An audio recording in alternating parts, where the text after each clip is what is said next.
Trilhas da Democracia segue nesse programa traçando uma retrospectiva do ano de 2021 e também as perspectivas para o ano de 2022, esse ano decisivo para a reconstrução da democracia brasileira, discutindo sociedade e política. O nosso convidado, o nosso ilustre convidado é o ex-prefeito de Porto Alegre, ex-governador do Rio Grande do Sul, ex-ministro da Educação, da Justiça, das Relações Institucionais do governo Lula, Tarso Genro.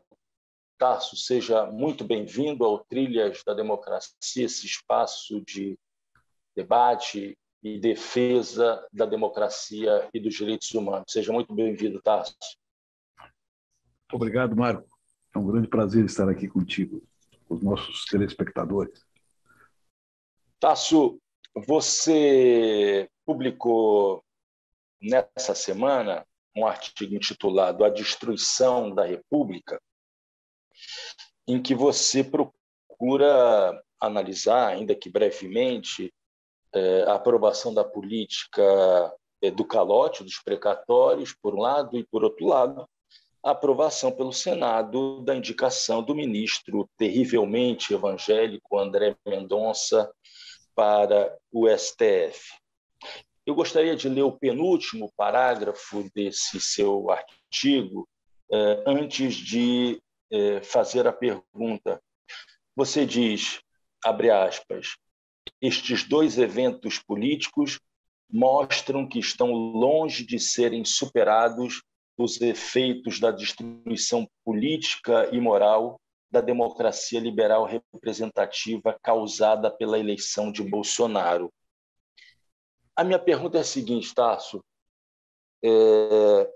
Eu tenho percebido que a maior parte das análises sobre a conjuntura dos últimos 3 anos, incluindo a conjuntura política atualmente vivida, procuram focar demasiadamente no aspecto destrutivo do governo Bolsonaro. E parece que acabam não sendo valorizadas as conquistas que foram feitas durante esse período, né? Os obstáculos que foram sendo erguidos a essa sanha autoritária do governo Bolsonaro. Então, a minha pergunta é: 2021 ampliou, reduziu, manteve os mesmos níveis essa destruição política e moral da República, da democracia liberal representativa brasileira e da República Brasileira? Por favor, Tarso. Eu acho que são perguntas chaves, né, para compreender a conjuntura e, evidentemente, também fazer uma prospecção no futuro, né? Nós já tínhamos tido na República Brasileira um calote dos precatórios, né? Nas disposições transitórias da Constituição de 88, houve um calote, né? Se partiam em 8 pagamentos as dívidas da União, os precatórios já consolidados, prontos para serem quitados. Isso foi feito a partir de uma Assembleia Nacional Constituinte. Então, foi feito com legitimidade, né? E foi naturalizado não só pelas elites políticas e pelos setores da oposição, como também pela própria sociedade brasileira, no seu conjunto. A legitimidade não quer dizer unanimidade, quer dizer consenso majoritário, né, a respeito de um determinado tema. Em relação à nomeação do ministro, este ministro foi nomeado a partir de um critério colocado pelo presidente de violação radical da laicidade do Estado, né? Ele disse: eu vou nomear um ministro radicalmente evangélico, né? Terrivelmente evangélico, até ele fez a profecia, e foi terrível mesmo, e também evangélico. Então, isto não é, a nomeação do ministro evangélico não é um desvio de pressuposto republicano, né, do ato de nomeação do ministro.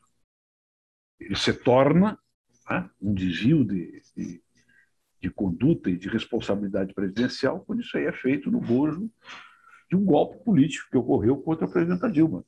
Ou seja, quando a República foi sendo desvirtuada a cada momento, em cada movimentação da presidência, em cada ato de desaforo, de agressão ao Supremo, em cada movimento golpista que o presidente fazia, tentando, inclusive, dar um golpe de Estado, que não teve sucesso, indo na frente dos quartéis para pedir medidas, né, ditatoriais dos seus próprios colegas de farda, ex-colegas de farda, porque ele foi expulso, né, do Exército.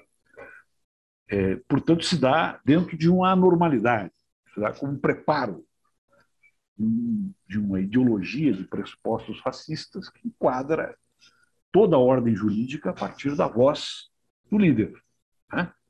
A partir da voz do presidente. É aquele artigo do Schmitt, quando fala sobre o Hitler, né? Que ele diz que a voz, o Führer comanda o direito. Então, são dois atos gravíssimos dentro desse contexto histórico, né, que nós estamos tratando nesse momento. E o que ocorreu com esses dois movimentos de radicalização do bolsonarismo, embora a sua base social tenha diminuído? Ocorreu exatamente num momento em que a legitimidade do presidente vinha sendo deteriorada, não só pelo campo da esquerda, da oposição, do centro, mas de toda a sociedade brasileira que ainda tem afeição à democracia, à república, e foi uma reação. Então, ele conseguiu o empate estratégico com esses dois movimentos. Mas isso não quer dizer, em absoluto, tu tens razão, que nós não tivemos conquistas extraordinárias. Essas conquistas extraordinárias hoje estão na consciência da população, né? E estão reveladas, inclusive, nas próprias pesquisas de opinião que são feitas por todos os institutos, que, de maneira mais ou menos intensa, mostram um rebaixamento do prestígio, né, do presidente, né, do seu governo, e mostram uma elevação daquele que o Moro colocou na cadeia, né, para chegar a ser candidato e ser ministro da Justiça depois. Então, a análise que eu faço não descarta, né, pelo contrário, ela mostra que nós estávamos, né, avançando e que houve uma reação. Né? Houve uma reação política muito grave no bom sentido e muito no mau sentido, e muito forte contra o restabelecimento das pré-condições republicanas e democráticas do país. Mas a minha opinião, talvez eu não tenha evidenciado bem nesse artigo, mas a minha opinião é que nós tivemos, sim, avanços.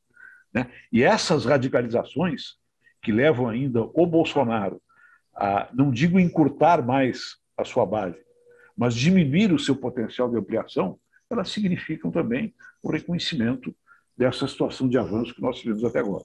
Se não tivéssemos esse avanço, o Lula não teria, até algumas pesquisas, mais de 50% dos votos para se eleger, eventualmente até no primeiro turno. Tasso, no exercício de contra-história, né, acrescentaria um outro elemento. Parece que nós nos esquecemos do alto risco que correu a República e a democracia brasileira com a tentativa de golpe do 7 de setembro. Acho que muito rapidamente saiu de cena que naquele momento houve sim uma tentativa de golpe e que o STF conseguiu, e logo depois com a reação da sociedade brasileira, dos movimentos, né, de rua, afastar, por enquanto, né, esse risco. Eu costumo, utilizando uma expressão, uma terminologia do Jacques Rancière, aquele livro Ódio à Democracia, dizer que nós vivemos um governo autoritário da democracia, mas estivemos perto de um governo autoritário do curto, um governo autoritário, uma ditadura aberta naquele momento. Você pensa dessa maneira? Você consegue localizar naquele 7 de setembro um momento de virada positivo né, para as forças democráticas, republicanas, anti-bolsonaristas? Sim, eu acho que e devemos isso ao Supremo Tribunal Federal, né? As forças populares não estavam organizadas e nem tinham, né, se recoesionado a ponto de reduzir a fragmentação da resistência e da própria oposição democrática para obstar o golpe, né? Ali, se as Forças Armadas brasileiras fossem uma instituição de extrema-direita, radical, né, e tivesse inoculado o germe do fascismo, como ocorreu na Alemanha e que ocorreu na Itália também, poderia ter ocorrido um golpe de Estado. E houve também, evidentemente, uma paralisia de uma movimentação das Forças Armadas, numa parte porque elas não estão unificadas em torno do Bolsonaro, né? Ainda mantém um espírito profissional superior ao bolsonarismo, que também existe dentro das Forças Armadas, mas também pelas condições internacionais de um golpe, né? Nós temos que colocar sempre na mesa o que é mais importante para o sistema do capital em determinado momento.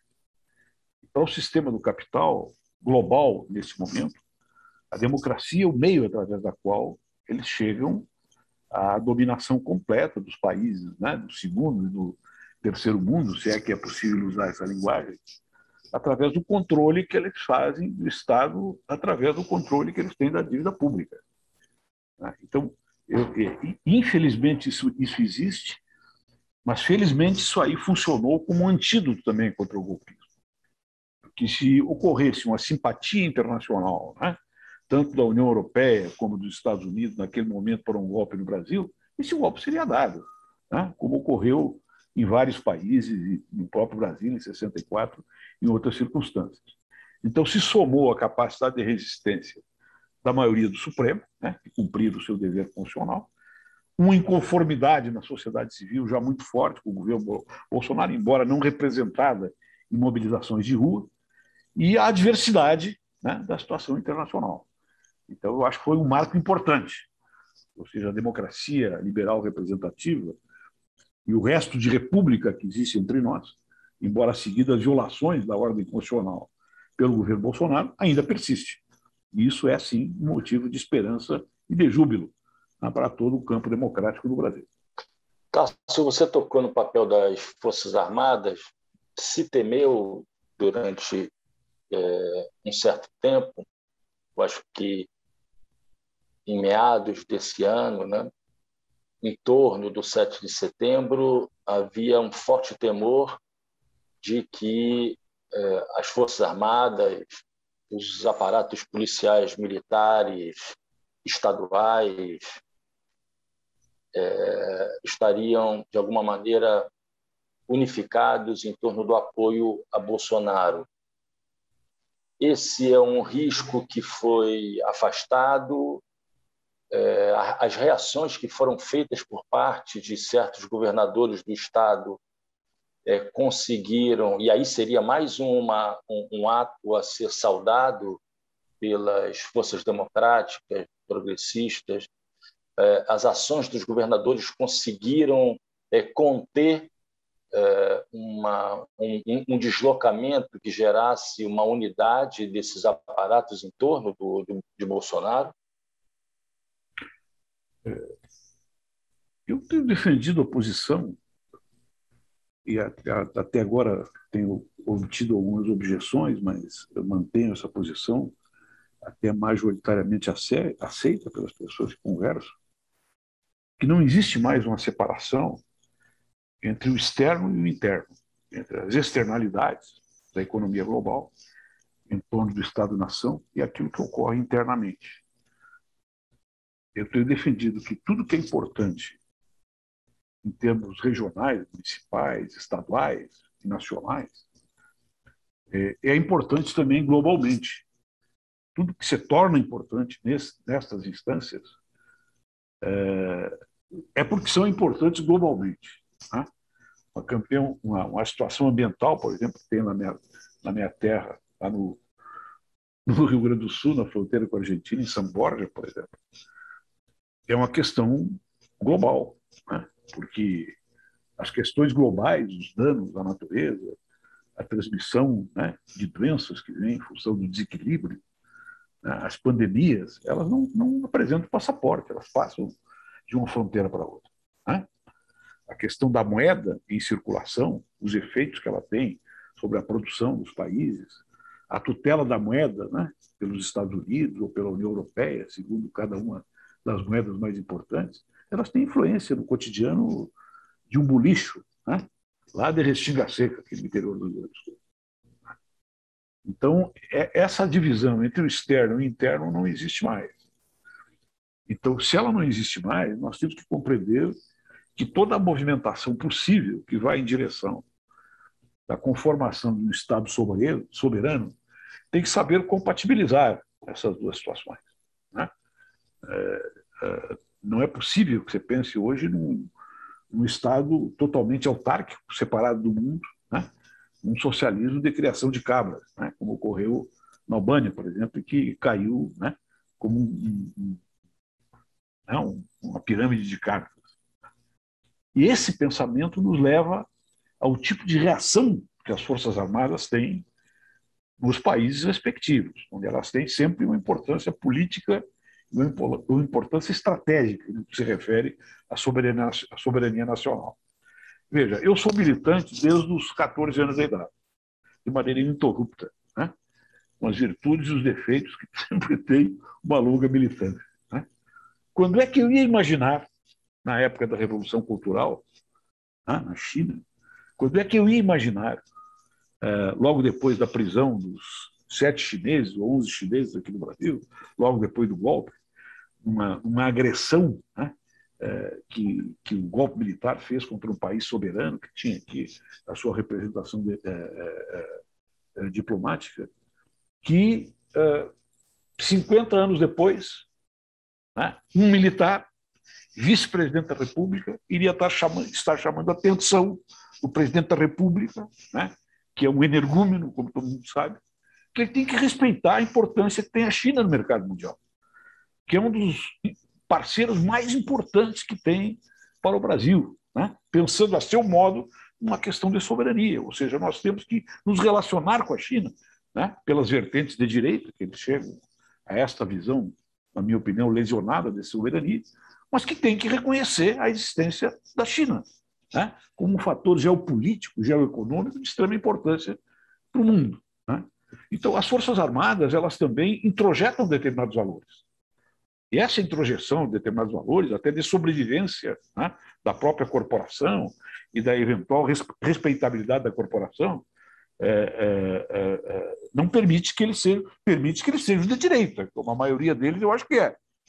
Mas não permite que eles sejam quadrúpedes, que eles não sejam burros, né, a ponto de deixar de reconhecer, portanto, a importância que tem a China comunista, que tem a União Europeia e que tem os Estados Unidos para a conformação de um projeto de nação.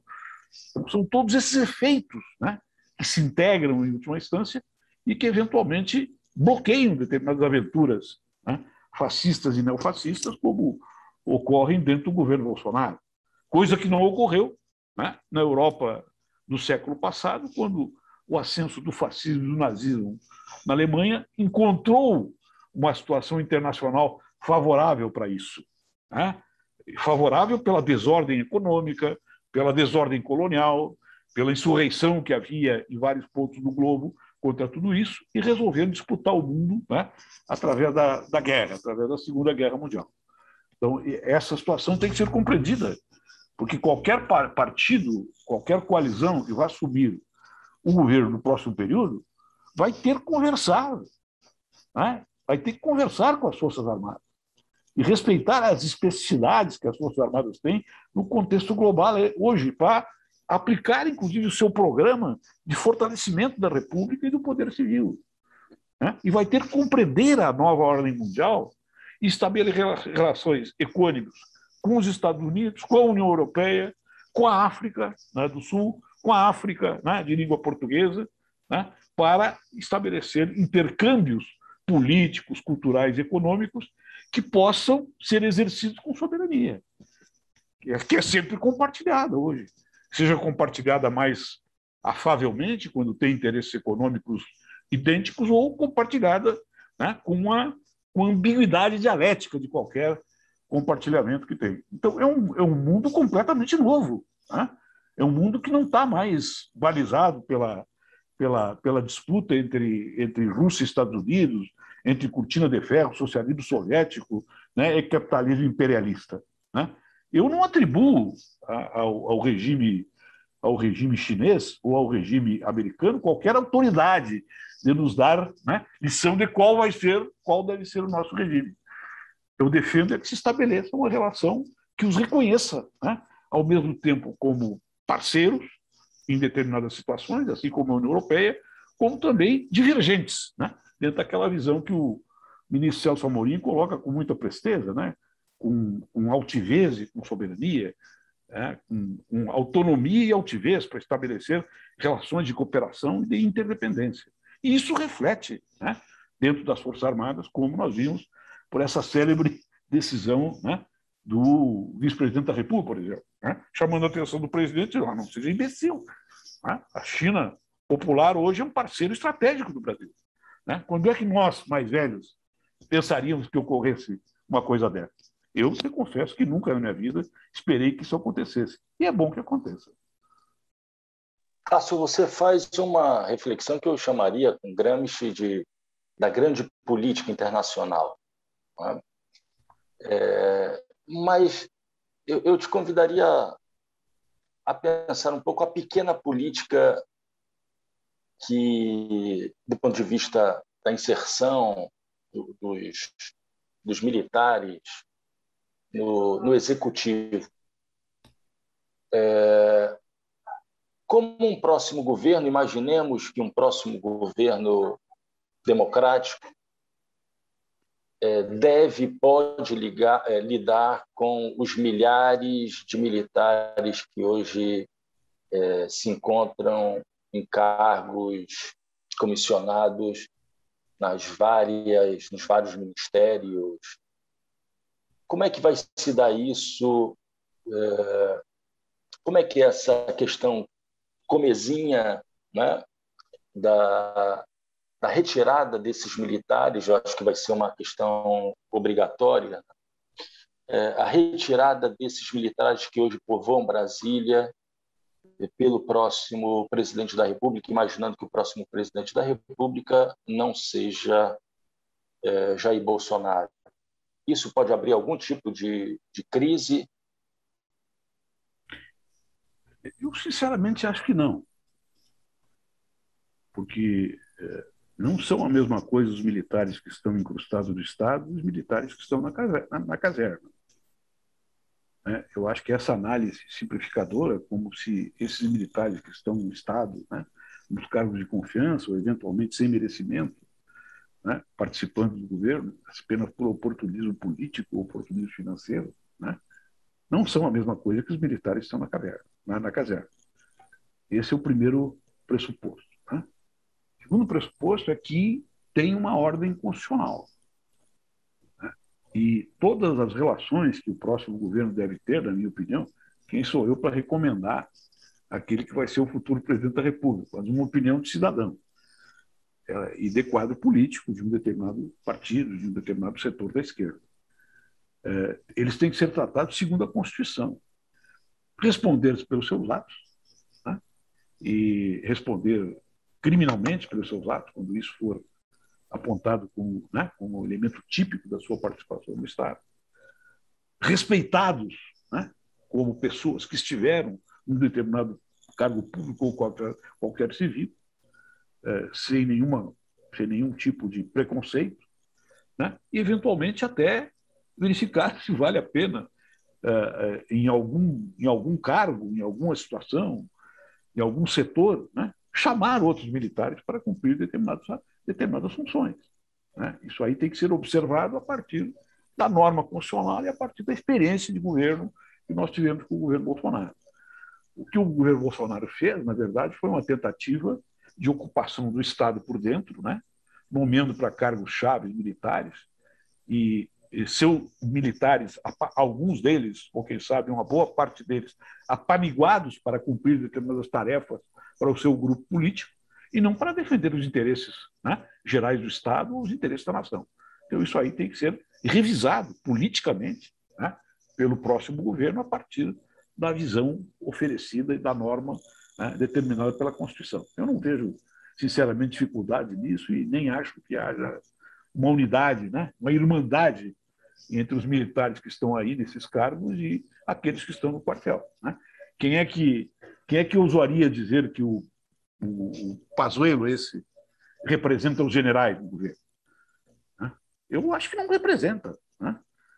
Por exemplo, está aí o general Santos Cruz, que ontem era um aliado, né, radical do Bolsonaro, que achava que ele era uma grande descoberta da nação, e hoje ele diz que nenhum presidente até hoje fez tão mal, né, tanto mal ao Brasil, como o próprio Bolsonaro. Então nós temos que prestar atenção também nessas especificidades da caserna, né, e saber que a caserna ela tem um funcionamento fechado, ela tem normas próprias de relacionamento entre os militares, baseadas na hierarquia, na disciplina, né, que às vezes até nem permitem que se saibam o que efetivamente os militares estão pensando. Agora, quem vai estar no governo tem que pensar a partir da Constituição. É muito mais fácil de ter previsibilidade em relação a isso. Tássio, virando um pouco a página, mas nem tanto assim, eu gostaria que você analisasse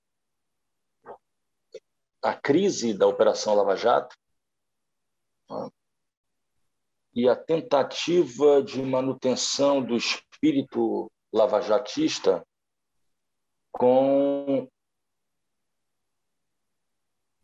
o inflamento da candidatura de Sérgio Moro à presidência da República.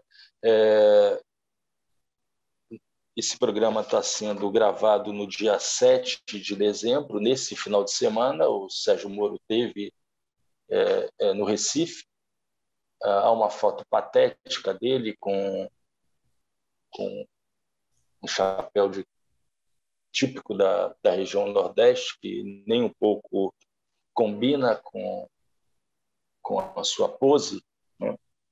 E ele levou 700 pessoas para um teatro de Recife, e o El País fez uma reportagem em que procurou mostrar que esse público que foi ao teatro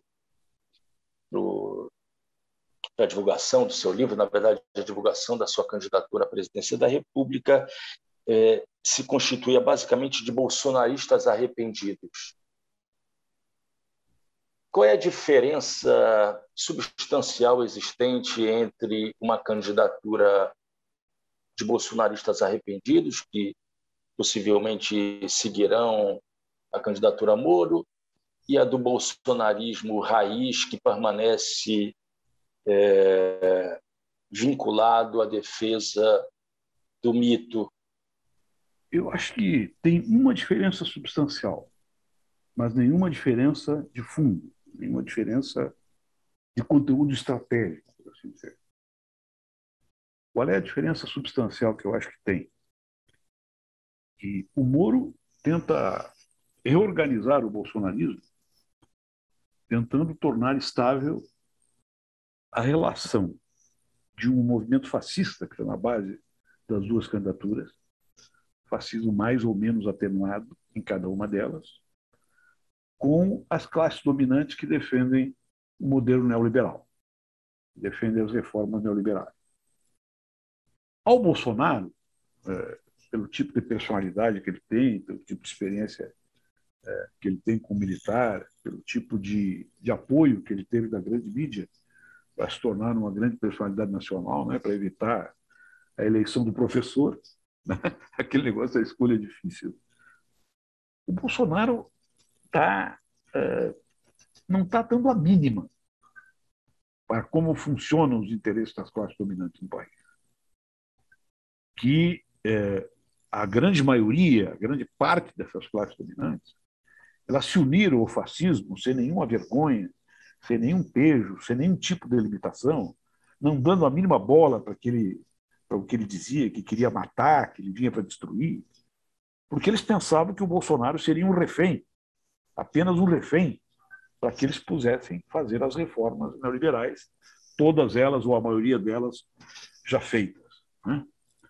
As classes dominantes brasileiras sempre tiveram uma relação, a maioria delas, eu falo, sempre tiveram uma relação meramente tática com a democracia.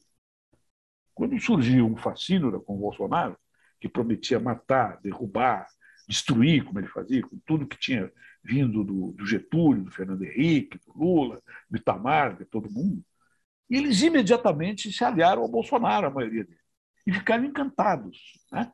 Porque ele suprimia a política, suprimia intermediários, suprimia as instituições e ia fazer a vontade deles. Houve uma resistência da política, né? da esfera da política, inorgânica, às vezes com interesses não muito bem confessados, mas a elite política brasileira, e a elite que eu falo não é econômica, aquele que tem capacidade de direção, de gestão política, reagiu contra isso. Tá? Por isso que o Bolsonaro se esvaziou e agora as classes dominantes se separam dele, mas querem encontrar uma outra mediação. E essa mediação, segundo o imaginário deles, pode ser o Moro. Né? Porque o Moro veio do mesmo berço, o Moro instalou, né, um aparato ilegal, né, e clandestino em Curitiba para pautar a política brasileira através da persecução judicial do Lula e veio se expondo como um grande herói, né, da luta contra a corrupção. Lembro a vocês que o Moro era o herói da Globo. O Moro foi o herói da Globo. Então, isso não é gratuito. Né? Ninguém é o herói da Globo gratuitamente. Mas chegou um determinado momento em que ele se chocou com o Bolsonaro, porque o grupo dele era um grupo mais, eu diria, mais politizado. Ele queria uma mediação maior das instituições para fazer o que o Bolsonaro está fazendo e queria uma aproximação maior com as classes dominantes, para não ficar isolado no sistema de poder e para ter uma representação internacional mais tragável para determinados países. Essa é a diferença que tem que os dois. É a diferença de forma, não tem diferença de conteúdo. Eu costumo dizer que quando um fala mal do outro e ataca o outro, e chama o outro de uma série de adjetivos, que eu não quero nem repetir aqui, né? Os dois têm razão, na verdade. Os dois têm razão.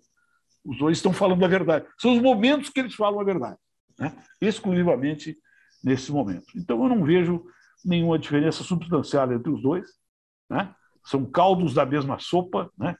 E restos também do mesmo churrasco. Em última análise, é isso. E Tássio, como é que você avalia as declarações por entrevistas ou por artigos de economistas neoliberais que participaram de governos anteriores, tiveram grande importância nesses governos, como Armínio Fraga, André Lara Rezende, fazendo críticas em relação ao posicionamento da direita, críticas à desigualdade social existente no país, mostrando que não teriam tanta preocupação assim com o eventual governo Lula.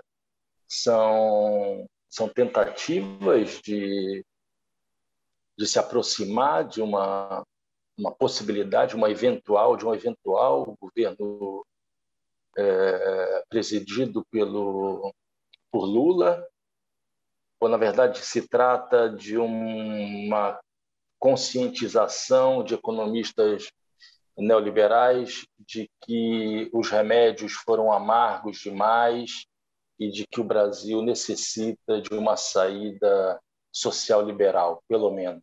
Os economistas liberais, neoliberais, não podem ser colocados no mesmo, né, na mesma gaiola, no mesmo universo, né, qualitativo. Tem economistas neoliberais que são mais liberais do que neo, que têm uma visão tradicional da economia de mercado e que julgam que é necessário, para que isso aí funcione, que a política não seja suprimida. Né? Tem outros economistas neoliberais, né, como o próprio ministro, né, ministro Guedes, do Bolsonaro, que é da escola Hayek, von Mises, pinochetiana. Então, para ele, não interessa quantos cadáveres ficarão na estrada. O que interessa é que você chegue ao fim da estrada, com as privatizações, com o sucateamento do serviço público, com a diluição dos direitos sociais, né? Com a violação progressiva e permanente dos direitos fundamentais, porque daí nós vamos encontrar, né, o paraíso do mercado perfeito. É a utopia da direita. Né? Utopia da direita que é formulada, né, por longas décadas a partir desta visão do mercado perfeito, em última análise. Outros economistas são liberais, mas não são fascistas. Né? E entendem, embora sendo de direitas ou de centro-direita, e alguns deles até de centro, né, entendem que é necessário uma mediação da política para que se tenha um pacto liberal, social-liberal, né, para levar o país adiante para um outro patamar. Então, nós temos que ter cuidado, né, na minha opinião, e não estou dizendo que tu fez isso em absoluto, pelo contrário, tu até colocou essa dualidade, no julgamento dessas personalidades, porque muitos deles entendem muito de economia. E entender de economia muito hoje é entender muito do mercado financeiro global. Como é que ele funciona, quais são as frestas que ele tem, quais são as frestas que ele tem para que o país possa, né, desenvolver políticas próprias, nichos próprios de desenvolvimento e de relacionamento com a economia financeira global, que não vai terminar amanhã, e nem daqui a 30 anos, provavelmente, né, para se colocar como um país que tem um mínimo de soberania para tratar das suas contas, né, para resolver quais são os seus déficits, quais são os seus gastos públicos e assim por diante. Como eu acho que qualquer governo que derrote o Bolsonaro, seja ele qual for, vai ter que ter uma grande base política na sociedade e, para governar, no mínimo, uma base majoritária, né, convocável para determinados assuntos, no Congresso Nacional, na Câmara de Deputados e no Senado, nós temos que saber que isso vai ser o preço da estabilidade de governar e de aplicar primeiras medidas de confronto com o neoliberalismo e de confronto com o autoritarismo bolsonariano, para recolocar o país, né, no Pacto Político Democrático de 88. É um pacto que vai durar um certo tempo, né? Provavelmente pode durar 1 ano, 2 anos, mas ele é fundamental para o país respirar e se reorganizar. Eu defendo, como homem de esquerda, que um governo que pode fazer isso é um governo que seja hegemonizado, né, por uma posição, por uma aliança de centro-esquerda que tenha a esquerda no centro dessa visão. A esquerda com uma visão tática de ampliação capaz de retirar o país desse impasse brutal que ele se encontra. Né? E aí, quais os economistas que caberão no nosso projeto? Nós podemos olhar o governo Lula anterior, teve vários economistas liberais e neoliberais trabalhando em determinadas áreas do governo Lula que cumpriram tarefas importantes naquela época. Né?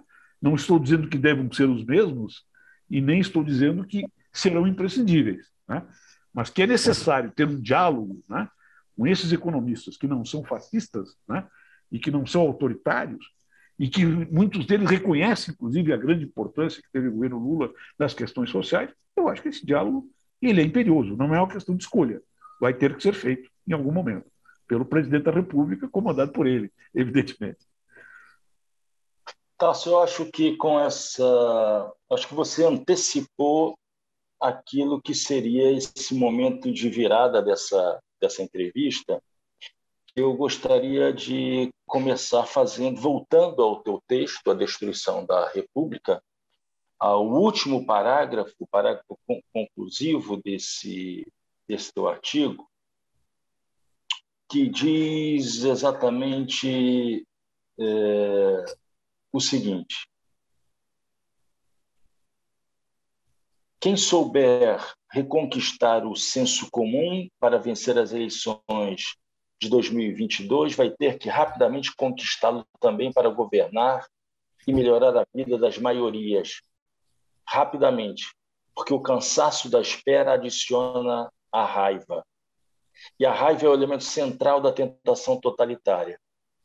Contra esta que se deve arrumar uma ampla frente política que tenha no seu núcleo estratégico os pensamentos mais elaborados da esquerda e da centro-esquerda, para dirigir com firmeza a redenção econômica e política de um Brasil feito para todos.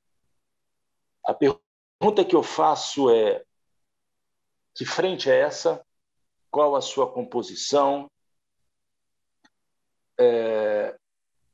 E, já acrescentando, qual a tua avaliação sobre a oportunidade, ou melhor, a inoportunidade de se antecipar na discussão sobre a frente, a inoportunidade de se avançar já a discussão sobre quem vai ocupar a vice-presidência numa eventual chapa encabeçada pelo ex-presidente Lula, antes mesmo de se realizar uma ampla discussão programática sobre os principais pontos políticos, econômicos, culturais, a construção de uma contra-agenda em relação a tudo aquilo que foi destruído pelo governo Bolsonaro. Evidentemente, eu estou fazendo referência aqui aos debates em torno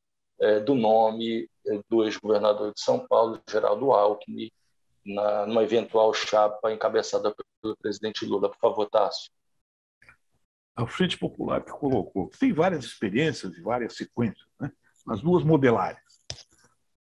A Frente Popular que colocou Mitterrand à presidência da República e a Frente Popular que colocou Allende na presidência da República. São duas figuras políticas emblemáticas da esquerda nos seus respectivos momentos. O Allende defendendo uma transição para uma ideia socialista, que ele chamava de socialista, na verdade, era uma ideia social-democrata de esquerda, aquela visão dos parâmetros também do que era a social-democracia no século passado, e que sofreu um sangrento golpe de Estado, comprovando mais uma vez a relação tática das classes dominantes com a democracia. Se viram um pouquinho ameaçadas e deram um golpe, achando que o Chile, divulgando que o Chile ia ser um país comunista, aquela história toda. Estava muito longe de ser, se desse certo o governo Allende, provavelmente seria um país mais semelhante, né, a uma Noruega latino-americana do que qualquer modelo de caráter comunista como se via naquela época. A Frente Popular que elegeu o Mitterrand, ela tinha um elemento de princípio, né? Eu acompanhei, né, quando jovem ainda, essas duas lutas, que era fundamental, que era a nacionalização dos bancos e a nacionalização das empresas estratégicas na França. A Europa capitalista, né, de direita, naquela época, de centro-direita, aliada com os Estados Unidos, serve o Mitterrand. Não mesmo. Nós vamos quebrar esse país se você fizer isso. E se instaurou um processo de sabotagem da economia francesa, que não tinha, né, apoio financeiro, não tinha apoio político para fazer uma transição daquela complexidade. E o Mitterrand saiu de uma posição de esquerda, veio para uma posição centrista e conseguiu se manter como presidente da República dentro daquelas condições, mas segurando determinadas conquistas populares importantes, como a jornada de trabalho, né? Aquilo que derivou também de maio de 68, que eram as comissões de fábrica, as negociações coletivas, né, que o Estado se comprometia a estimular e respeitar, etc. E tal. Naquela época, os partidos funcionavam de uma maneira vertical. Os partidos tinham base política definida e estrutura, né, orgânica na sociedade, os partidos de esquerda, que lhe davam um mínimo de capacidade de previsão. E faziam suas frentes a partir desta força vertical que eles tinham, ouvindo as suas bases e gerando normativas de direção política. Hoje isso não ocorre mais. E não é um problema do PT nem da esquerda, mas reflete na esquerda, porque a esquerda sempre foi mais disciplinada e organizada, os partidos políticos modernos. os partidos perderam a capacidade de verticalizar a sua orientação, porque a sociedade não funciona mais de maneira vertical, ela funciona em rede. O processo de opinião, né, ele pode ser expelido de maneira vertical, pode ser determinado de maneira vertical, mas ele se reproduz, se depura e faz organizações de base através de uma relação horizontal. Então, quando eu falo um novo tipo de frente política, eu quero dizer que tem que ser uma frente, né, que tem uma certa analogia com a Frente Ampla Uruguaia. Qual é essa analogia? Partidos, frações de partidos, personalidades e movimentos que pactuem um programa político democrático, né, de transição para uma determinada ordem mais democrática, mais avançada, social-democrata, de esquerda, né, ou uma ordem, né, social-liberal, como tu diz, depende da relação de forças que vai ter, social-liberal com reformas sociais profundas, né, capazes de serem mantidas por uma base política coesa e com a maioria do parlamento, né, uma maioria do Congresso. Então, quando eu falo em frente ampla, não é que nessa frente deve entrar, né, Valdemar da Costa Neto ou outra pessoa. Pelo contrário, né? É uma frente, por exemplo, o Serem, o general Serem, que foi um dos grandes militares latino-americanos, né, na minha opinião, correspondente ao que foi o Rondon, por exemplo, aqui no Brasil, ao general Lott aqui no Brasil, né, outros generais, o general Torres na Bolívia. Né, o general Serem saiu da cadeia e foi convidado para presidir a Frente Ampla, como personalidade política, assim como vários outros acadêmicos, militares, né, que estiveram presos. Depois, os Tupamaros, quando saíram, né, legalizaram também o seu movimento, participaram da Frente Ampla. Alguns integrantes do partido, outros como personalidades, né, como é o caso do Mujica, né, grande presidente uruguaio. Então, eu acho que tem que pensar numa frente que tenha capacidade de abrangência. Movimentos sociais, personalidades selecionadas, os partidos no centro, né, a relevância de frações de partidos que hoje pendem para a direita, mas ainda têm resíduos, né, de uma posição de esquerda democrática. Né? Eu dou um exemplo do PDT. O PDT aqui no Rio Grande do Sul, eu não digo a metade, mas quase a metade, né, vive muito bem com a ideia bolsonarista, né? Embora não sejam agressivos e nem fascistas. Né? Mas o PDT aqui no Rio Grande do Sul tem parte dele que tem uma tradição brizolista, democrática, progressista. Né?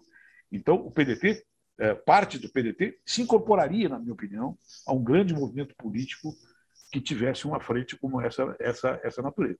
Então, eu acho que nós temos que pensar dessa forma à frente. Né?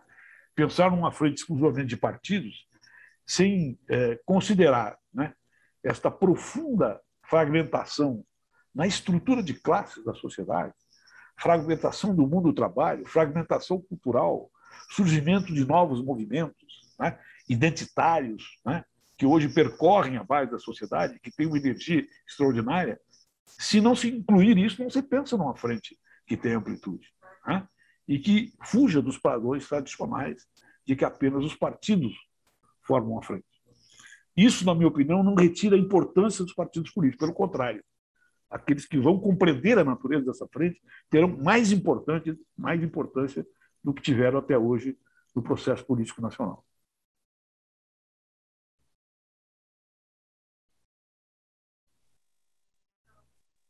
Tasso, você não falou dessa parte final da pergunta que se refere à antecipação das discussões dos nomes. Tem razão. Eu acho que isso depende da natureza da frente que vai ser formada. Nós temos aqui no Brasil, né, e todos nós sabemos disso, uma espécie de presidencialismo monárquico, né, onde o presidente da República ele costuma, inclusive, antes de chegar ao governo, escolher o seu candidato a vice. Isso se dá, né, em função da importância, eu diria, diferente que tem os partidos hoje na equação das grandes políticas estratégicas, né, dos setores sociais. Então, se adiantar quem é o vice-presidente, está se dando, ao mesmo tempo, um limite e uma natureza dessa frente. Se não se adiantar e permitir que ele surja da organização política da frente, segundo esse conceito, né, que eu tinha colocado, o vice-presidente será outro. Né? Então, isso aí vai depender do que os nossos líderes políticos escolherão para formar essa frente. Nós não sabemos ainda. Né? Essa questão do Alckmin é um boato. Né? É um boato que é testado, que é colocado, né? Que tem, na minha opinião, pode ter até possibilidade de ocorrer, mas não está definido por ninguém, nem pelos partidos e nem pelo próprio presidente, né? Que, em última análise, tem uma palavra sempre mais importante em um momento como esse. Tarso, eu gostaria de citar outro artigo teu, que foi publicado em 17 de outubro desse ano, em que o título já é autoexplicativo, né? Daquilo que você procurou desenvolver. O título já é uma tese, né? E o título é Só a esquerda íntegra, unida, articulada com o centro democrático salva a República. A pergunta é, que centro democrático é esse? Existe ainda esse centro democrático? Aonde ele se situa no corpo político e aonde ele se situa no corpo social? Quando se falava do centro democrático, por exemplo, na experiência italiana dos anos 70, né, a época em que o Partido Comunista Italiano era liderado por Enrico Berlinguer, sabia-se que o centro democrático passava por setores da democracia cristã, pela figura do Aldo Moro, né? Mas hoje, em tempos de fisiologismo do centrão, aonde se situa esse centro democrático? Na política e na sociedade? O centro no Brasil, ele nunca foi uma posição doutrinária. Ele sempre foi mais uma relação conjuntural, eleitoral, do que uma doutrina política, como ocorreu na Revolução Democrática Italiana. Né? Na Itália, o centro democrático tinha personalidades nacionais e internacionais, como Aldo Moro, que você citou, que vinha de uma história dentro da formação da República e vinha, inclusive, de uma história de resistência ao fascismo. E o próprio Norberto Bobbio é um exemplo disso. Né? Um filósofo positivista analítico, né? Que sempre formulou suas doutrinas jurídicas através de uma visão de que a norma é que determina. Ele não situava a norma como uma determinação social, né, concreta, que tinha que ser, inclusive, alterada na sua interpretação e flexibilizada em determinadas circunstâncias para poder abranger, né, a realidade social complexa. Então, Moro é um positivista que via a sua armadura filosófica do Estado através do princípio da neutralidade formal do Estado. Aqui no Brasil, isso não ocorreu. Nós tivemos líderes centristas aqui no Brasil que se formaram a partir de determinadas oportunidades. A transição, por exemplo, da democracia, né, da ditadura para a democracia no Brasil, estabelece uma relação do centro, o centro político, visível naquele momento, com liderança, através de figuras como o Petrônio Portela e o próprio Nelson Marquesan, né, que era líder do governo, que se empenham na redemocratização, mas se empenham também para manter a intocabilidade daqueles que cometeram ilegalidades, violências e torturas, fazendo uma transação para que o país, né, viesse para uma Assembleia Nacional Constituinte, que já era irrecusável naquele momento, mas fazendo essas salvaguardas para os heróis, entre aspas, da ditadura. Então, aquilo formou um centro. E o movimento democrático, em geral, é visto como esquerda. Então, a esquerda, o centro e a direita, eles estão sempre relacionados com um momento histórico, né, que nós estamos vivendo. Então, quando eu falo de centro, agora no Brasil, eu falo precisamente em vultos, né, da intelectualidade, vultos dos partidos políticos, que se colocam frontalmente contra o fascismo, mas não obrigatoriamente são adeptos de uma visão de esquerda da economia.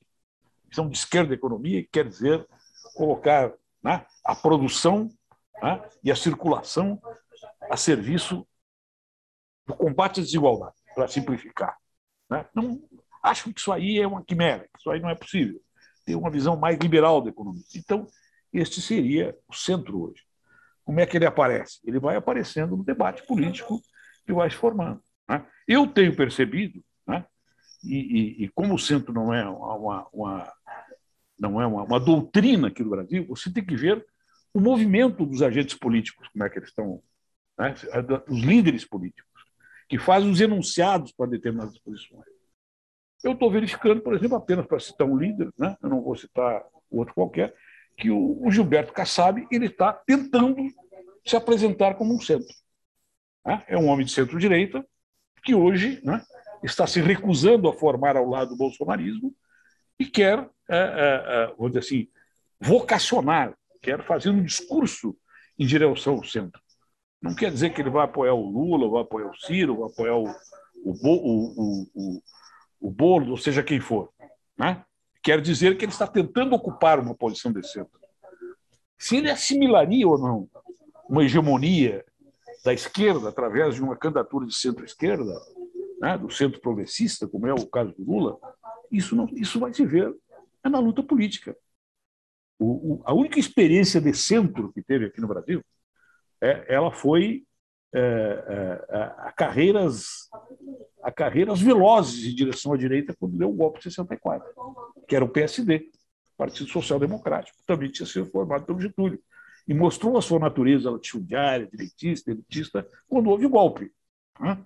Em compensação, determinados setores da chamada UDN Bossa Nova, naquele momento, foram até para a cadeia, né? Porque não apoiaram o golpe.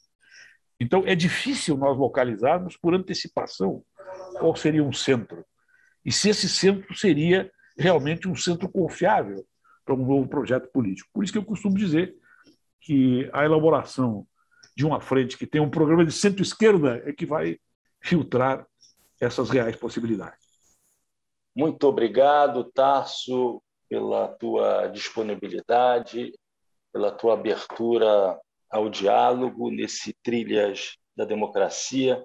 Espero que nós possamos nos rever em 2022 para refletir sobre a política, sobre a sociedade. O Trilhas da Democracia fica por aqui. Na próxima semana, ainda traçando a retrospectiva de 2021 e as perspectivas de 2022, nós receberemos a economista, professora da Universidade Federal de Pernambuco, Tânia Bacelar. Muito obrigado, Tarso. Eu abro os microfones para a tua saudação final, a sua saudação de final de ano para os ouvintes, telespectadores do Trilhas da Democracia. Por favor, Tarso. Obrigado por essa oportunidade. Vamos nos unir, todos de bom senso, todos os cidadãos democratas do Brasil, sejam socialistas ou não socialistas, mas que sejam republicanos, para construir um ano novo com a vitória do campo democrático contra o fascismo. E quero te cumprimentar por ter escolhido a Tânia Bacelar para falar aqui, que vai dizer coisas muito apropriadas, muito conectadas com o momento a partir da grande sabedoria política e econômica que ela tem. Meus parabéns. Muito obrigado. Até a próxima. Muito obrigado, Tarso. E o Trilhas da Democracia volta na próxima semana, sempre debatendo e defendendo a democracia e os direitos humanos. Até lá.